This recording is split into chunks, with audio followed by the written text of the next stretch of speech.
Okay, so in this video we are going to look out about the basic things that we can do with a vector. Now this is how I create a vector. So vector is a built-in class name and sample VEC is the name of the vector I'm giving. You do not need to specify a size for the vector, it could dynamically change.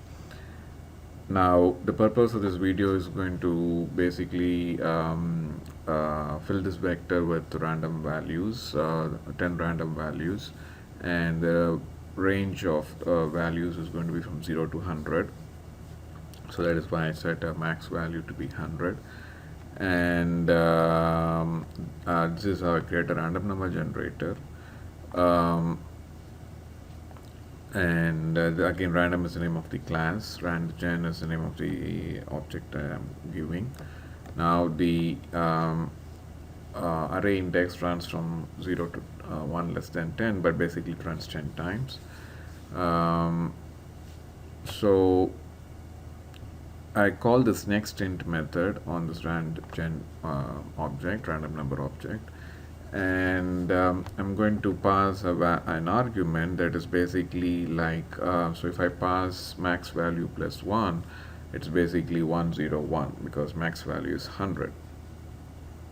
So the next int method basically creates a random number from 0 to 1 less than the value of the argument that you pass here. So since you pass here 101, it's going to create a random number from 0 to 100. Okay. So that value is added to this vector. So you could just call the add method and you add values, so which means you are basically appending values one after the other. So now you can print the contents of the vector just by using a print statement and appending the sample vector, the vector object name to the end of the vector, to the end of the print statement like this. Now you can also use a size method to get the number of elements you have in the vector. Okay, so it will be an integer that is returned the number of elements. Now you can remove an element at a particular index. So I here call remove and pass say index 2, which means basically I'm removing the third element in the vector, because again vector index like array index also starts from 0. I'm just printing the contents of the vector after I remove it. Now I am creating a random value and appending it to the end of the vector. So what I do here is again call randgen.nextInt and pass max value plus 1 so that I can create anything from 0 to 100, and I append that value to the end of the vector. Okay, and I print it. Now again I create another random value, and now I want to insert that random value as the third element in the vector.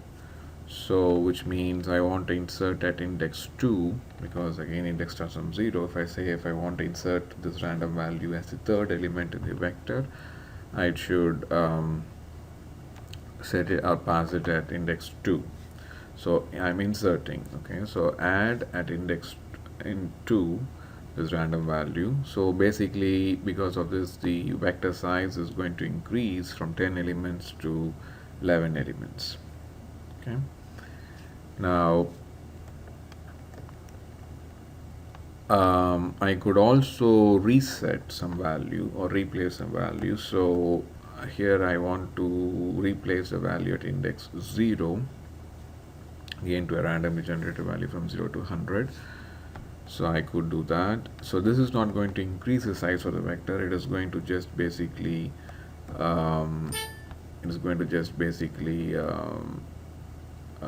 replace the value at index 0.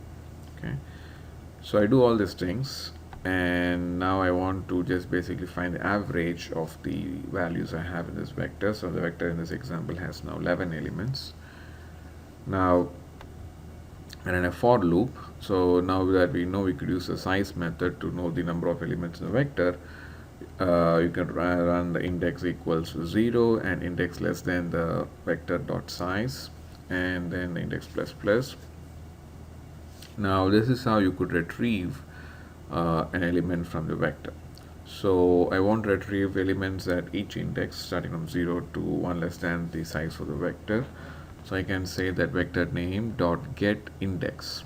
Okay, so all the integers that you store, even though you're storing them as int, right? So you pass the values as int. They are stored as wrapper objects. So this is the name of the wrapper class that you have for int. It's called integer class. So but you retrieve it as actually of class object. In Java there's a super class of every class that's called object. So you retrieve it as an object and then you typecast it to this integer wrapper class, and then you use this dot int value method of this integer wrapper class to get the actual value as an int. Okay, so again, so use the sample vector object name dot get index, the index from which you want to retrieve the vector, retrieve the integer. So that returns an object, and you typecast it to this wrapper class of type integer, and then you call the int value method on this wrapper class and then object, and you get the int data type. So that is, I store it as val, and then I sum it with the current sum of the val or current sum of the elements in the vector. So I keep adding the values of the elements I retrieve from the vector, and then again this is going to be an integer sum.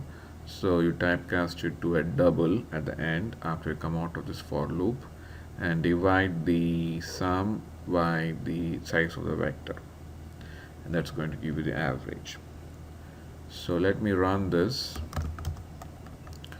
So this is how I compile. Of course I run things from command line. You can use IDE. Now I say Java vector example. So these are the contents that are of the vector that are created randomly. So if I run it one more time, I'll probably get a different set of elements, as you can see. Okay, so the number of elements in the vector, by using the size method, you get 10. Then I remove the second index at 2, which means the third element. So originally 26 was the third element at index 2. So once you remove it, you no longer have it.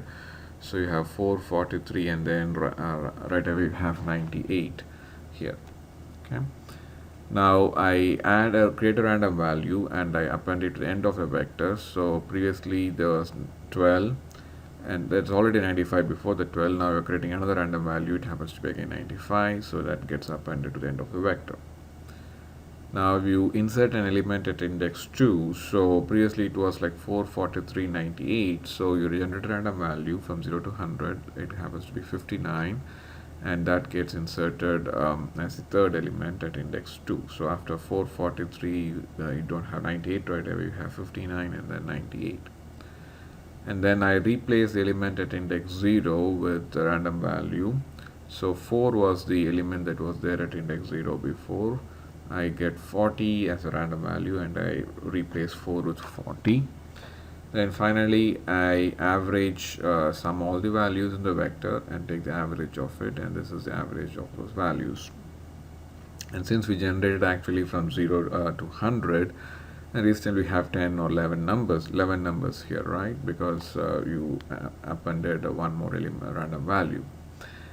And then also you inserted the one that you removed at index 2. So basically this array vector will have 11 values, and you can see it is halfway between 0 to 100. Okay, so it is like 51.1. That's again an indication that if you use random number generator, random values in the to fill the contents of the vector, if you take the average, you're going to get somewhere half of the range as the average. So with this we stop this video.